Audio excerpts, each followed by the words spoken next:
So, for your starter, before we start the lesson, can you match the words to the pictures? Some of you will find this easy, and some of you, these might be some new words for you. You've got someone taking a coin away from a pile, a cupcake, a button on a computer, and a poo. And can you match those pictures to these words? Descend, deduct, defecate, delicious, and delete. And if you know any of those, can you guess what the D means? Like D in Latin, DE, can mean a lot of different things.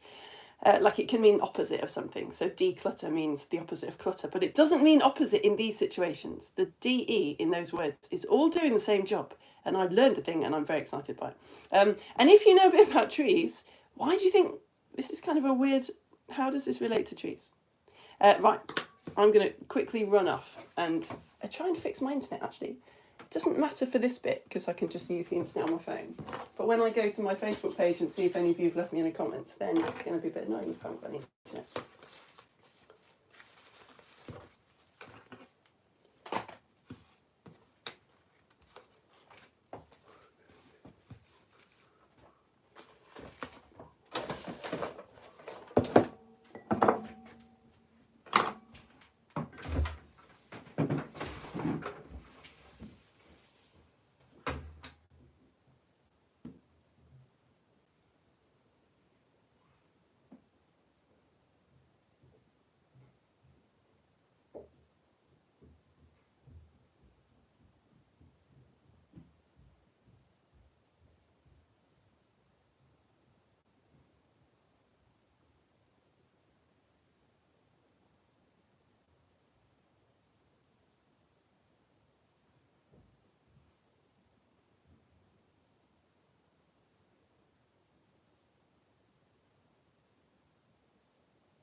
Tried repeatedly jabbing the reset button with a piece of spaghetti, but didn't do any good. Oh. Alright, my loves. I didn't try linguine, no. That might work. Sorry for the delay. Oh look, you see, they just, whenever I faff around for ages and ages, they reward me by more people turning up. And then it just makes me think I should faff. I'm not going to faff harder. I'm not, I won't. We'll get started in a sec.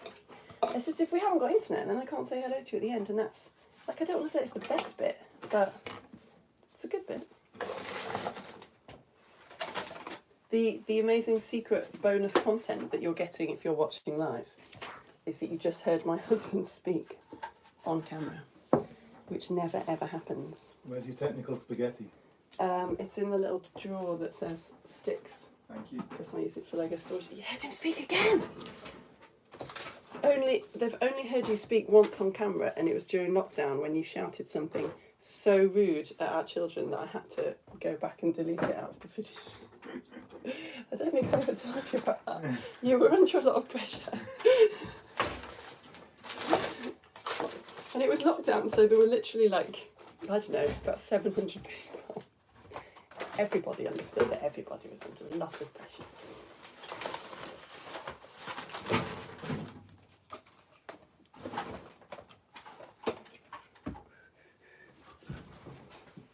Oh, thanks, Dave.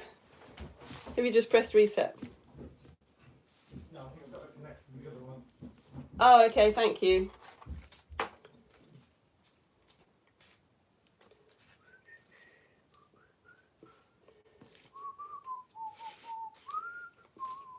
Okay, well, I think we should just get started. I'm not used to doing lessons in the room, though, to be honest. It really freaks me out. Oh, there's even more people here. They love you. You're going down really well. Say more pastas. I think your problem might be pasta in the router, which totally voids the warranty. If you're joining us live, I am about to flip you around and start the lesson. Husband, who is as much of an introvert as I'm an extrovert, do you think that's fair to say? Sure. Is here trying to fix the internet. Only because I've got to teach the lesson. It's not that I couldn't fix the internet, you understand, children. You can Google things as easy as me. Yeah. So I'm just saying that it's very exciting because he never ever speaks on camera. And you're hearing his voice. Maybe this is the start. Maybe we could work up to you teaching some lessons. And me home educating our child and fixing our routers. All right, we'll get going. Even though it's really freaking me out that there's a real life person in the room, it's usually just me and you, science lines. I'm not used to anything else interfering with my brain. But anyway, okay. Thank you, husband, for being here. I'm going to flip you around now. Do do do do do do do. Oh, you get to like see me teach a lesson. I don't like that. Do do do do do do do do do. I'm paying no attention to you. I'm doing the traditional moving the screen around so that the people who went off to get a second breakfast because they were so bored come back. Ta-da! Hello, Science Alliance. Hello, I am Lara. This is Theatre of Science. I stream free live lessons to home educators, and it's our first Woodlands lesson, and I'm so excited. This was your idea, not mine. It was a brilliant idea. I've learned so much about trees already. So lesson 1 is, what is a tree? There is a particular word relating to trees, which has always really annoyed me. And that's what this first activity was about. We won't actually go through the answers yet. Sorry, we'll go through it pretty much at the end. But just so you've all seen it, I said, can you match these pictures to these words? So the pictures are someone taking a coin away from a pile, a cupcake going downstairs, a key on a computer, and a pile of poo. And can you match those pictures to the words descend, deduct, defecate, delicious, and delete? So do you know, if you know about trees, do you know what words I'm thinking of that really annoys me about trees? And we will look at what that D actually means. But anyway, we won't do that yet, actually. So I call this lesson, what is a tree? You might think that's really obvious. I suppose it is obvious. It's kind of an important question. Like the Forestry Commission hand out licenses to people who want to cut down trees, like a felling license. And if you've illegally cut down a tree and you go to court, they need to be able to prove that it was a tree. So like legally, to be able to protect trees, we need to define what a tree is. So I'm just going to show you some pictures. It's really annoying because I haven't taught you what a tree is. I just want you to let's just gently warm up your brain. Let's do a little bit of thinking. Which of these do you think, just use your intuition, yeah? Do you reckon is a tree, and which just doesn't quite feel tree-like to you? So I have to now describe these to people who can't see the screen without using the word tree. A is like, it's like a bush. A bush could be a tree. Is that a tree? It's like a pile of leaves being supported by branches on the ground. You can't see the trunk. B is a trunk with some leaves on the top. C is a palm tree. I'm just going to say it's a palm tree. D is loads of quite thin trunks. Sorry, if you're watching live, my husband is in the room and he's just moving a bit of furniture that has a massive pot plant on it. It's fine. D is lots of small trunks coming out of the ground, but it's very big. E is, you probably recognise that leaf. E is a holly plant, but it's tiny and it's in a little pot. F is a tall, green-stemmed plant, which has got lots of purple flowers on it. G is a slender trunk surrounded by branches and leaves. H is a massive purple bush. It's very tall and purple, and you can't really see. It does have woody stems, in the picture. And I is a branch with some leaves on the end. What do you reckon? Yeah, so if you're joining us live, our internet has broken. So I can use the internet on my phone, but at the end of the live lesson on YouTube, I usually say, Facebook page and leave me a comment. You can, and I'll say hello. But I can only do that if you've got internet. So my very introverted husband is currently in my office while I'm teaching, which has never happened before, and is really weird and awkward for both of us. Because I'm used to it just being you and me, you know? Me and you. No other real person in the room. It's okay, it's gone now. Have you got on? Should we sort of go through it? I just want a really quick yes, no, yes, no. You don't need to think about it. It doesn't matter if you're wrong, because, to be honest, there's not really any right answer. Sorry to be annoying. This one's just to get us thinking. Okay, I'll blow my nose and then I'll go through the answer. Okay, so what do the Forestry Commission say is a tree? There's loads of different definitions of tree, but the UK Forestry Commission say, to be considered a tree, the plant must have at least one woody stem and be expected to achieve a height of at least 5 metres. So it doesn't have to be 5 metres high, but it needs to be expected to achieve a height eventually of 5 metres. All right, so let's do the obvious ones. B is just a tree in it, and I is a tree as well. They're just trees. G is also a tree. Yes, it is. It's not 5 metres tall, I don't think, yet, but there's no reason why it wouldn't be. E, I don't know. I mean, it's in a pot plant. It's in a pot, right? So it wouldn't reach 5 metres in that pot. So if you snipped that bit of holly, you'd be a monster, but I don't think you'd be cutting down a tree. You'd have to plant it out, and then the Forestry Commission would consider it a tree. F isn't a tree, it's a foxglove. It hasn't got a woody stem. It's a plant. It is a native plant to the UK, if you're watching in the UK like me. And it does live in woodlands. But it ain't no tree. Palm trees aren't trees, guys. I know. We'll talk about why later. Palm trees, not a tree. So tree isn't a very scientific word. Shrub isn't a very scientific word, but it's such a good word. So we had to talk about it. The internet seems to agree that a shrub is either a small tree Or maybe a shrub. Quite a lot of people would think of a shrub as being something that has loads of branches coming out of the ground like that, not just one trunk. So obviously you get tree trunks where they split up. That could be a tree, but according to most people on the internet, if it's all just different trunks coming out like that, then it's a shrub, and it would be smaller as well.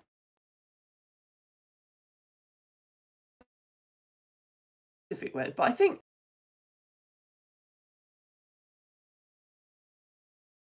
I don't think that's going to, which again is just a small mystery that has really pleased me. So these are all holly.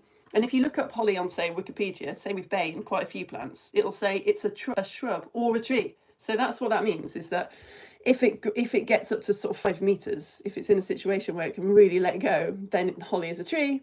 But if it's quite small, or it's just, I don't know, it's had some stunted growth, or someone's kept it small, or it's all branching off in different directions, then it would be a shrub, right? And I guess that's a sapling. So D, I don't know if you cut down D and they tried to take it to court, maybe you could argue that that was a shrub because it's got all these different bits sticking out. Well, I don't know. We need to talk about this purple one because that's something called rhododendron. So it does have a woody stem. And again, if you look it up, you will see that it can be a large shrub or a small tree, depending on how big it gets. It's beautiful, isn't it? It's in flower at the moment. If you live in England like me, I've seen it around. Apparently, it's a right blooming nuisance in the UK. You can just tell that it didn't live here originally, can't you? It's not a native species. In fact, it's what's called an invasive species. Humans went over to Asia in the 1800s, thought, oh, that looks pretty, brought it over here, and now we can't stop it. It's just growing everywhere. It grows really big, and it makes loads of shade and sort of strangles the native plants. And the native insects and animals have evolved to need the native plants. So it's apparently it's really annoying, and it gets everywhere. Right, so that's basically what a tree is. Another thing that I will admit that I have learned that I didn't know is what tree roots actually look like the shape of tree roots. And I'm going to do another really annoying thing where I just ask you without telling you. Which of these do you reckon has the most realistic roots? And then we'll do our activity and talk about water. Which tree has the most realistic roots? Is it number 1, where the roots look almost the same as the branches above, but not quite? Is it number 2, where the branches are quite a lot shallower than the roots are much shallower, they don't go as deep into the ground, and they reach about the same width as the tree? Is it 3, where the roots go quite deep and they're like a triangle, so they're wider at the top and narrow at the bottom? Is it 4, where the roots are very shallow and they stretch out further than the roots of the tree? Or is it 5, where the roots are pretty much identical to the branches? They do exactly the same thing that the branches do. I would have definitely got this wrong.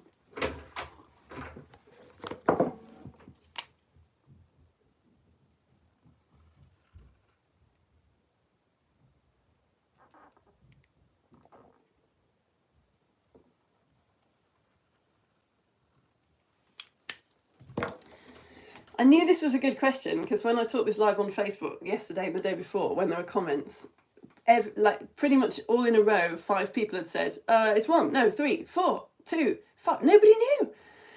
I definitely didn't know. In fact, I don't think anyone knows because I had to change the image actually. 4 of these pictures are just pictures that I got off the internet that artists drew. And one of the images I had to make it up because I couldn't find an artist who'd drawn what trees actually look like. It's number 4. That's what they look like. I know. Turns out most roots are in the top 60 centimetres of the soil and stretch at least as far as the tree's height, but maybe quite a lot further. But yeah, I couldn't find that on the internet. I had to change this one. All artists want to think, it's just a nice idea, isn't it? That the roots below are like a direct kind of in relation proportion to the what, but no, it's not true. Tree roots apparently get a really bad reputation. Let's do our activity and talk a little bit about water and tree roots. So what you've got to do, just thinking, what am I going to prop you up on? Maybe I don't have to prop you up on anything. Let's see. You need a coin. Some of you will have done this before. Oops, sorry.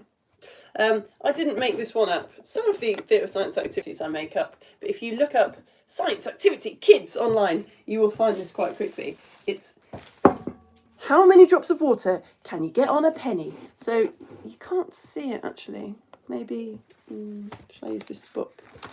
I want it to try and be on a flat surface. Oh yeah, that's not quite level, is it? Maybe this Jurassic Park annual. Oh no, but I don't want it to get wet. No, it can't be that. It's got to be waterproof.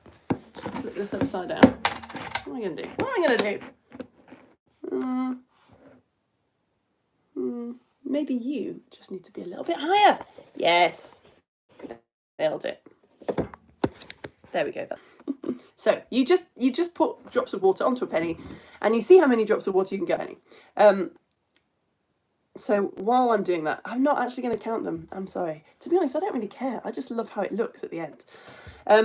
Yeah, tree roots get a really bad reputation. If I live in a house where trees are quite often dropping seeds or birds are dropping seeds quite near my house and little trees start to grow. And I don't like to get rid of them, but I do worry because I've heard that tree roots can really damage property. Like tree roots are really strong.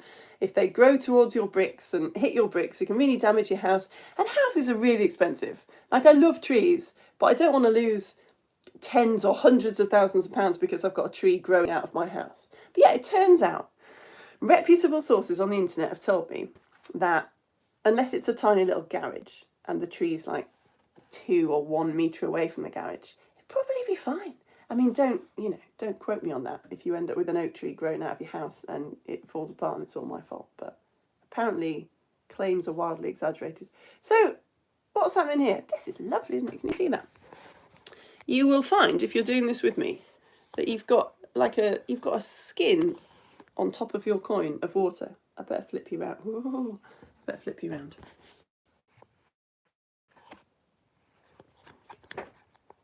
There we go. Gorgeous. So you'll have noticed when you put your finger into the water that the water sticks to your finger. But wow, best one yet. Oh, it's always the best on YouTube.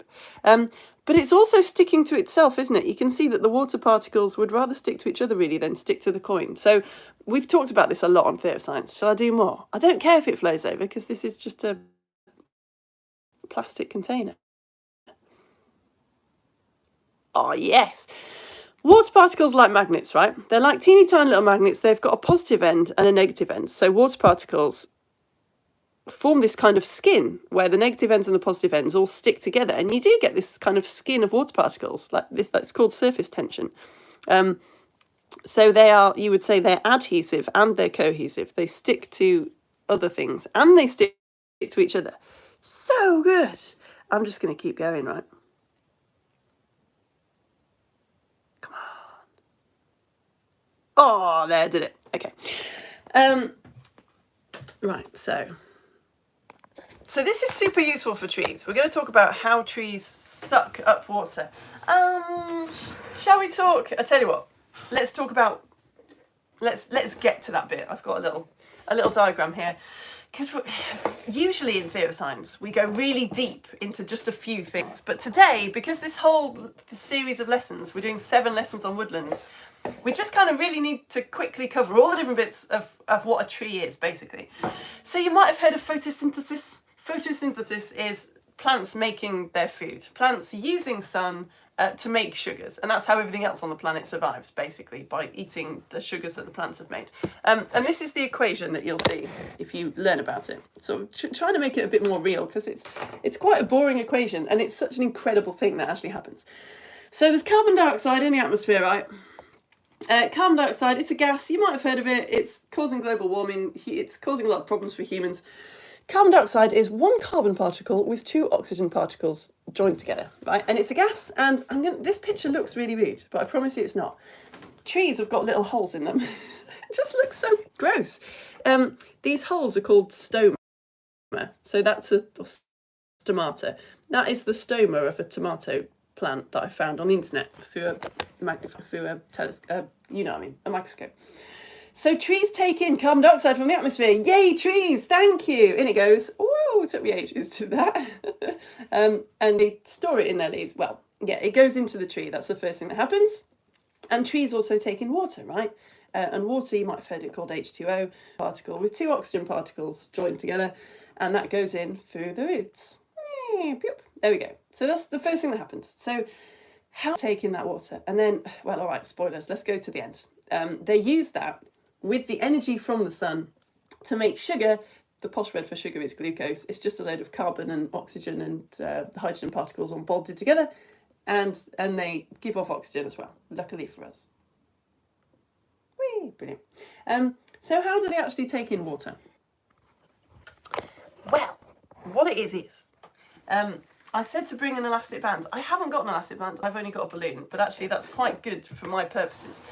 This is a very poor drawing of well, it's not a root, actually. So what happens is, let's draw, there's our leaf with our little hole in it. Let's take the... Trees have got tubes which take in water. Well, all right, I'm getting ahead of myself.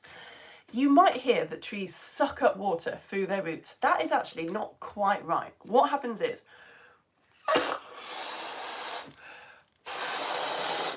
particles in nature like to spread out, okay? So if particles in nature are all squished together, they tend to spread out. You will know this just intuitively if you've ever dealt with a balloon. You put air into a balloon, and the air particles in this balloon are now all squished together, right? And they want to escape. You have never ever, have you, let go of a balloon and had air from the room rush into the balloon? That's not what happens, because the particles in the balloon are squished and they want to spread out. So they just naturally, because physics, go in that direction.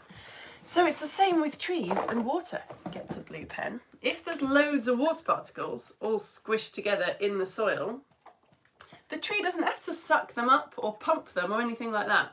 The water particles just naturally, like air comes out of a balloon, go into the tree. I'm going to stop saying root because there is a tube in the tree which carries the water up, and we should learn the word because it's a word, and it also relates to the tree trunk, which I want to look at. It's called the xylem. There we go. Starts with an X. It's a good Scrabble one. So they have tubes which run from the ground up to their leaves, which are called xylem. And these things carry the water, right? And just like we saw, water particles stick together. So you end up with this chain of water particles all stuck together like teeny tiny little magnets. And you've got this hole in the leaf, which we've looked at, which isn't rude, even though it sort of sounds a bit rude. So when the water particles get to the leaf, they get to this hole. The plant actually doesn't use a lot of its water particles. Trees suck up a lot of water that they don't really end up using. What happens is the wind blows and the sun shines and water evaporates from these little holes and goes into the air. So when that water particle leaves, what happens? Another water particle kind of joins on the chain and it all goes up again. That's nice, isn't it? So I didn't know this until I started researching these lessons. Trees actually have little naps during the day. So if you get your elastic band, what happens is, imagine you've got your elastic band, okay, it's relaxed. The bottom of your elastic band is water particles going into the xylem. I guess your elastic band is it's the chain of water particles inside the xylem. And the top of your elastic band is the water particles escaping.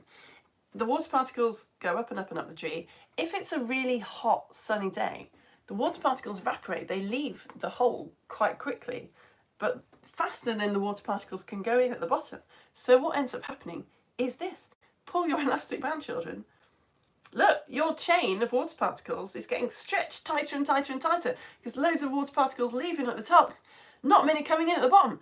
This equals bad for the tree. You can see what's going to happen, right? If this keeps happening on this really hot, warm, sunny day, the chain is going to break. And that's very bad for the tree because then it can't get water up into its leaves. So what it does is, what do you reckon it does? It's so simple. It's evolved to do this. It closes its hole. It shuts the stoma. So what happens then if your chain of water particles is getting very tight and tense? The hole is closed, and so this happens. Those water particles from the ground just kind of catch up. That's nice, isn't it? Happens at night as well. So this is how trees kind of regulate themselves. They just close the stoma and open the stoma, and that's what allows water to come up. Yeah, a lot of the water doesn't get used, but it's very useful because the water carries up with it lots of different nutrients as well, which the plant does need. Right, so that's how water gets up the tree. The lovely thing about, my favourite fact really about trees, which I didn't know for ages, they didn't really teach me in school, is I always it sort of always made it sound like the trees are giving off oxygen on purpose. like, I don't know, to please humans. But that's not what it is. What it is the tree, oh, I really wish I hadn't rubbed that off. The tree gets water particles from the soil, H2O, so 2 hydrogens and 1 oxygen, and it gets this water particle from the soil. It's like, oh, brilliant, hydrogen, yes, need that, use that to make my sugar. What's that? I don't need that. And it just gets rid of it. Love it. Love that life on Earth can basically exist and that our atmosphere is good for us to breathe, because trees just went, hydrogen, oxygen, don't need oxygen, just, you can have that. Amazing. Right, anyway. This has led us really nicely to probably my favourite bit of this lesson. We've all seen tree stumps, haven't we? We've all seen tree stumps with the tree rings. I don't know what any of those things are. I don't know why trees have rings. They sort of get a bit weird towards the edges. What is that? We're about to find that out. So, we've talked about the xylem. I need to write it down again. Here we go. The xylem is the tubes inside the trees that carries the water. Okay, are we all right with that now? I know it's a weird word, isn't it? Xylem carries water up the tree. It's a tube, many tubes called xylem that carry the water. Yeah, that's okay. There are other tubes in the tree which carry the sugar. They carry sugars all around the tree, you know, just like our bodies need energy. The whole tree needs energy. So you've got the sugar and all the nutrients being carried around the tree. And those are called phloem. Yeah, I'm not going to test you on this, but it's a good word. Here we go. So you've got xylem vessels, xylem tubes carrying the water, phloem vessels carrying the sugar and the nutrients. And in between, guys, which I just learned about, you've got this layer of basically the living cells, the living bit of the tree called the cambium. And here's how it works. Oh, so I just love it when stuff that you kind of vaguely knew comes together. So this is the cambium bit. We'll start with this.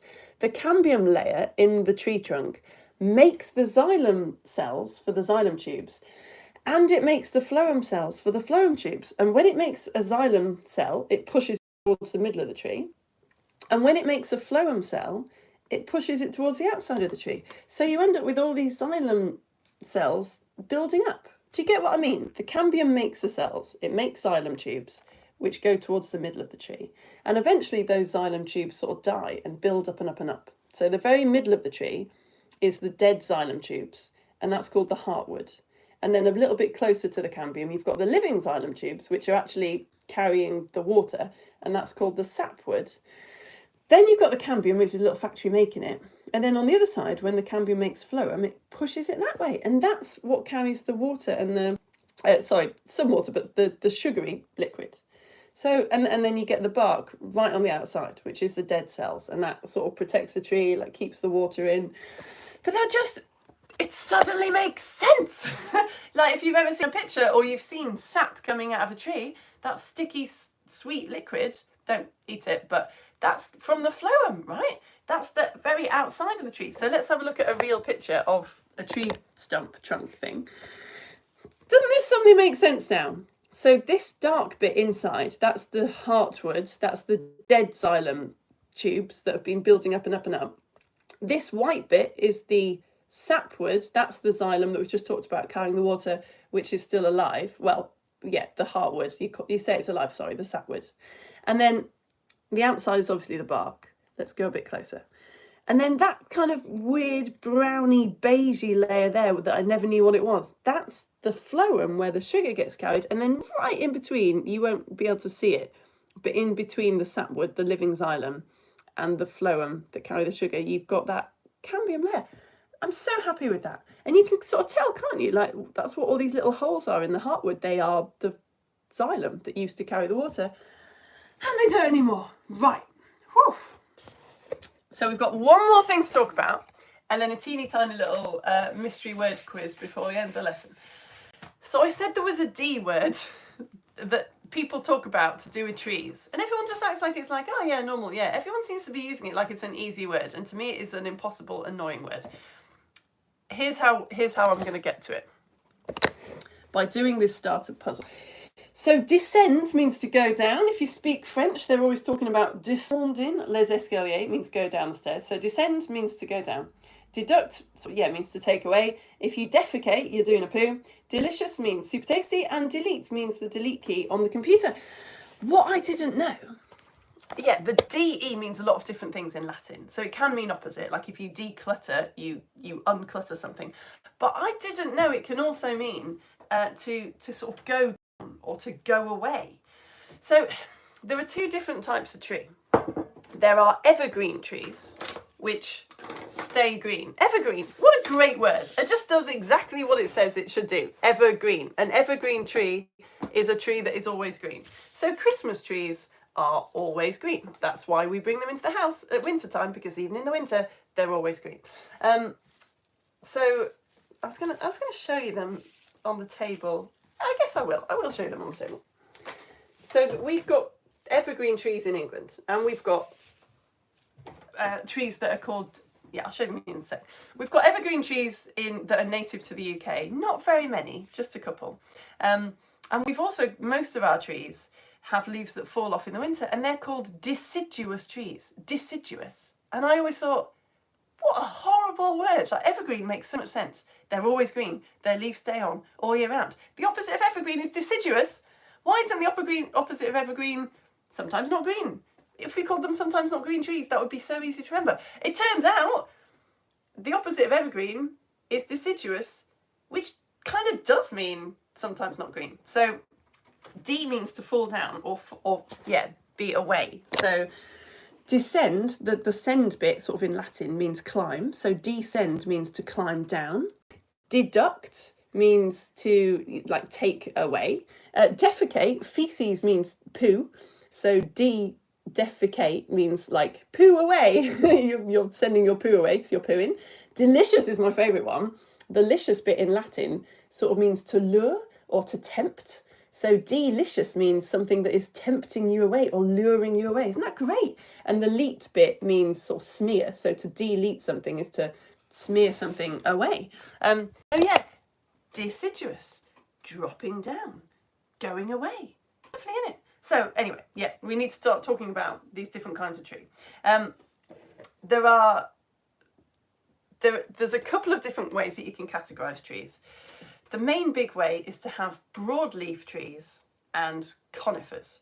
Broadleaf is a great way to describe a tree because, again, it does what it says on the tin. When you picture a tree, you're probably picturing a broadleaf tree, a tree that has got broad leaves. So most of, if you're not in the UK, sorry, it's a bit boring, but most of the trees that we've got in the UK that are native to the UK are broadleaf trees, like this horse chestnut tree, conker tree. Got big broad leaves.